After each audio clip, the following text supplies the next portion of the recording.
Bom dia, senhores, bom dia, senhoritas. Espero que estejam todos bem. Hoje é dia de aula de redação, então eu trouxe para vocês como fazer frases sínteses ou tópicos frasais interessantes. Por que que isso é importante?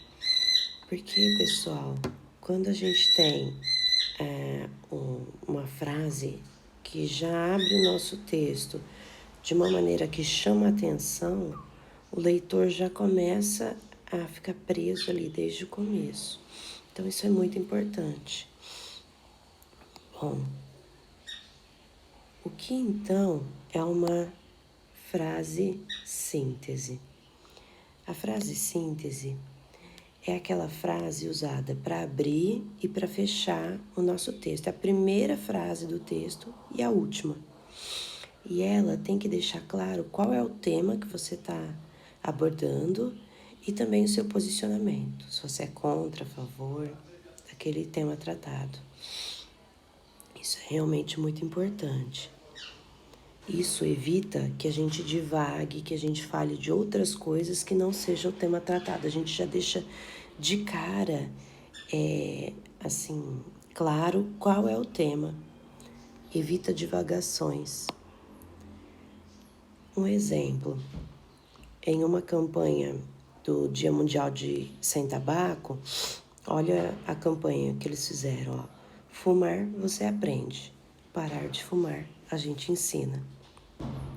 Então, fica claro aqui que o tema, né, é o tabaco e que o objetivo daquelas pessoas era ajudar quem quer parar de fumar. Então, é uma boa maneira de começar o texto. Aqui na de baixo tem mais um exemplo. A violência contra a mulher é tão absurda quanto queimar uma pessoa na fogueira por bruxaria. Essa é a frase síntese. Então, aqui está se fazendo uma comparação, né? Fica claro que o nosso tema é a violência contra a mulher e fica claro o nosso posicionamento, que nós somos contra, né? Mostrando que isso é uma coisa absurda, tão absurda como era na Idade Média acusar as pessoas de bruxaria e queimá-las na fogueira. E aí eu mostrei aqui também como a gente pode continuar, né? Ó, a violência contra a mulher é tão absurda quanto queimar uma pessoa na fogueira por bruxaria. No entanto, muitas continuam sendo queimadas dentro de suas casas. Ou seja, muitas mulheres, né, continuam sofrendo violências de todos os tipos dentro de suas casas. E aí, por isso, queimadas está entre aspas. Então, a gente pode usar a frase síntese de uma maneira interessante, que chame atenção para o leitor, assim, sabe? Pegar aquela frase síntese, que é o aperitivo, e querer saber o que vem depois, que é o prato principal, o desenvolvimento do seu texto, certo? Bom, eu separei 3 recursos que a gente pode usar para fazer as nossas frases sínteses ficarem interessantes. Olha só.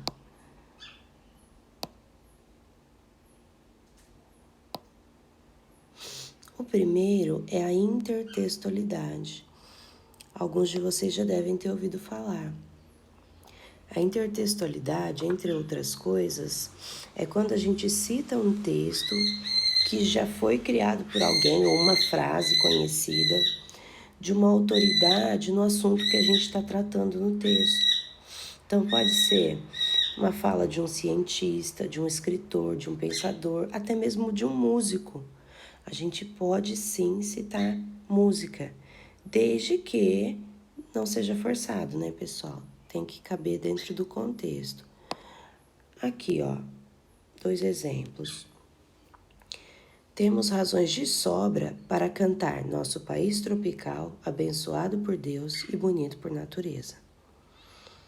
Percebam que eu coloquei a citação, a intertextualidade, entre aspas, porque é um texto que não é meu. E além disso, eu não especifiquei quem é o autor. Porque essa música, né, do Jorge Benjor, ela é tão conhecida aqui no nosso país que dificilmente um corretor não vai saber que é dele, de que eu estou falando. Então, quando é uma frase realmente muito conhecida, eu posso, sim, citar, colocar entre aspas e não preciso especificar de quem é. E coube dentro do tema que estava sendo tratado. Agora, se eu tenho dúvida de que a pessoa que está lendo o meu texto vai saber do que eu estou falando, de quem é aquela citação, melhor especificar. Aqui eu dei um outro exemplo, olha. Concordamos com Paulo Freire, que dizia que ensinar não é transferir conhecimento, mas criar as possibilidades para a sua própria produção ou a sua construção. Essa é a frase síntese, né? Aí eu continuei. Isso fica evidente na disseminação dos cursos EAD, nos quais professores e alunos juntos produzem o conhecimento. Então, a minha frase síntese já deixa claro, né, que eu sou a favor do ensino que seja produzido, né, construído, e não daquele ensino em que a gente acha que o professor fala, joga tudo e o aluno tem que aprender dessa maneira.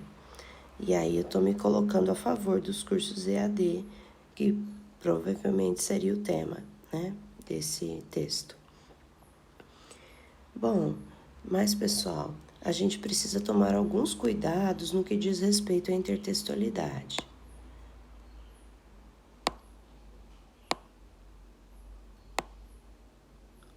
Nós precisamos ter bastante atenção para não usar citações que se tornaram muito batidas, que são o que a gente chama de clichê, chavão ou frase feita, tá? Um exemplo de chavão, de clichê, são os provérbios, os ditos populares. Geralmente, o dito popular mostra aquilo que todo mundo diz, aquilo que todo mundo pensa, não é? O senso comum. Mas um vestibulando, ele tem que ter um ponto de vista crítico a respeito daquilo que ele vê, daquilo que ele lê, inclusive naquilo que ele escreve.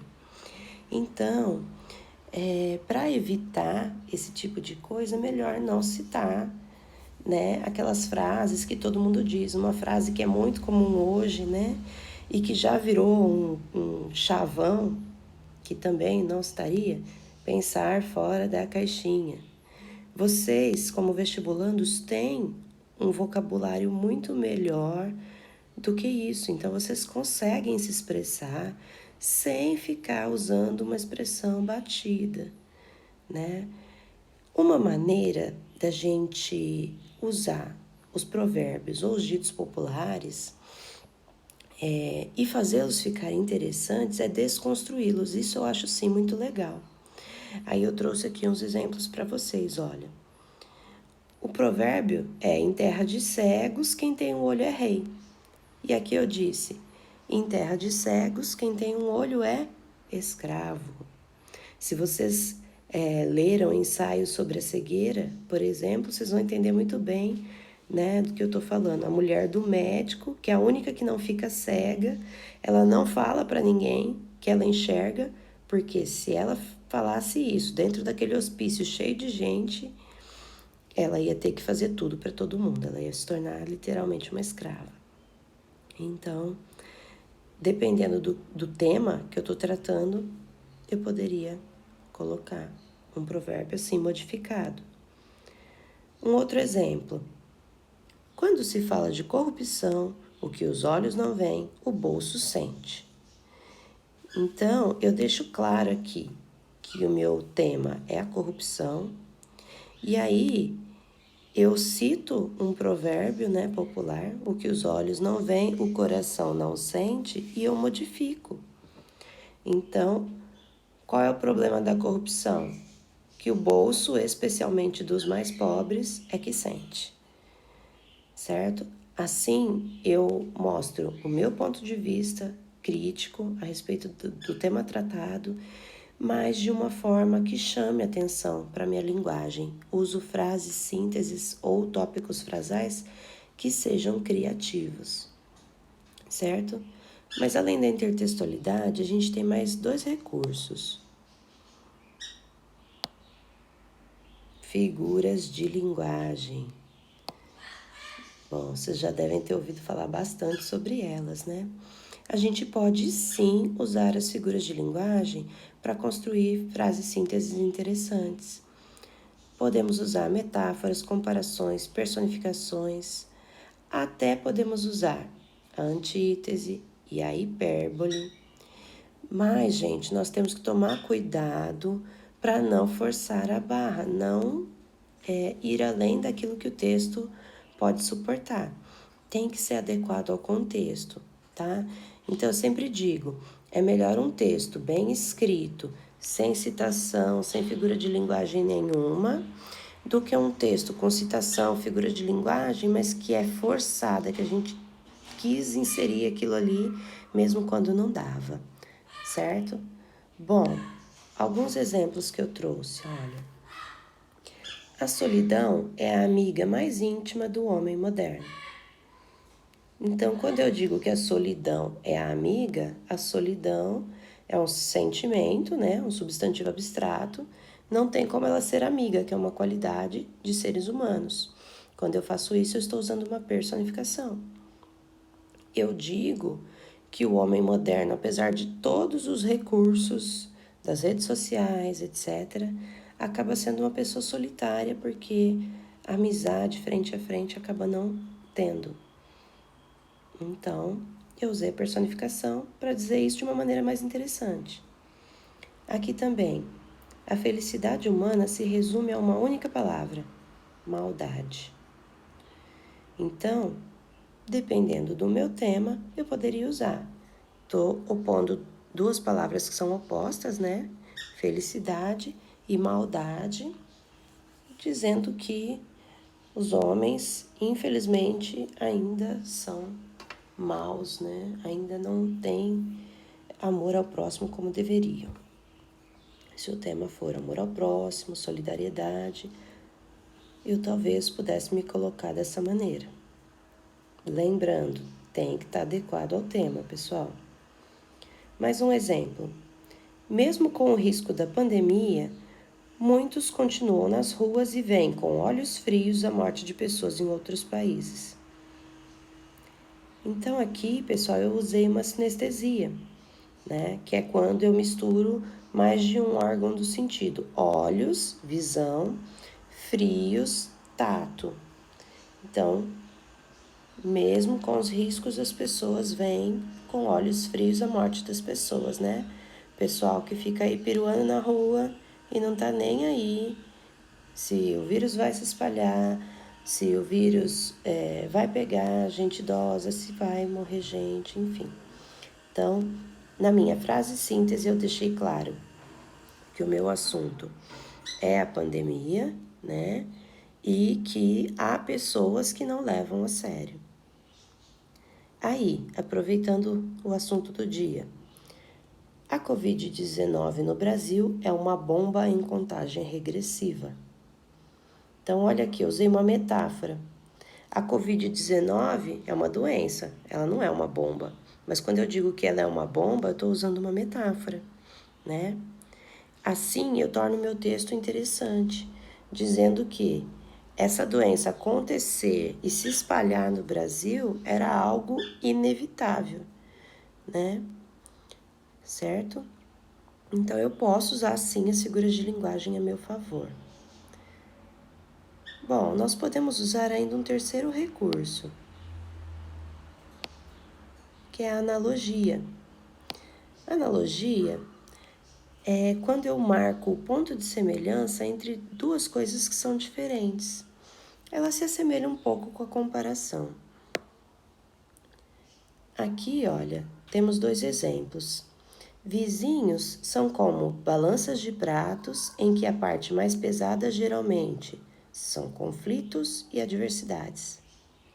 Então, aqui eu estou mostrando que a relação com vizinhos geralmente é marcada por conflitos e adversidades. Esse é o meu assunto, meu tema, né? A relação entre vizinhos. E o meu posicionamento é que geralmente é difícil. E aí, eu coloquei aí os pontos de semelhança, né? Entre a balança de dois pratos que tem a parte mais pesada, no caso da relação com os vizinhos, conflitos e adversidades. Aí tem uma outra citação aqui, que não é minha, viu, pessoal? Peguei de uma apostila que eu tinha de redação. Andar pela cidade com jovens de 16 anos ao volante é como atravessar um campo minado. A morte pode acontecer a qualquer momento. Então, supondo que o tema é abrir a possibilidade de jovens de 16 anos dirigirem, como muitos, né, aos 16 já podem votar e tal. Então, essa pessoa aqui se posicionou contra, fica claro, né, que a pessoa é contra esse tema. E daí, ela usou para isso a imagem do campo minado. Diz que estar com jovens de 16 anos ao volante é como estar num campo minado, né? A morte pode acontecer a qualquer momento. Eu discordo, gente. Tirei carta bem mais velha e tive dificuldade pra caramba. E vocês, às vezes, com 16 anos, têm muito mais habilidade. A questão é responsabilidade. Que isso, sim, nem todo mundo tem, né? Mas não é privilégio só dos jovens. Bom, pessoal, espero ter ajudado. Essa é a aula da semana. Por favor, se tiverem dúvidas, podem me chamar na nossa classe virtual, podem chamar também no WhatsApp. Eu vou colocar uns exercícios também para vocês treinarem. Quero ver frases e sínteses bem interessantes, ok? Muito obrigada e até a próxima.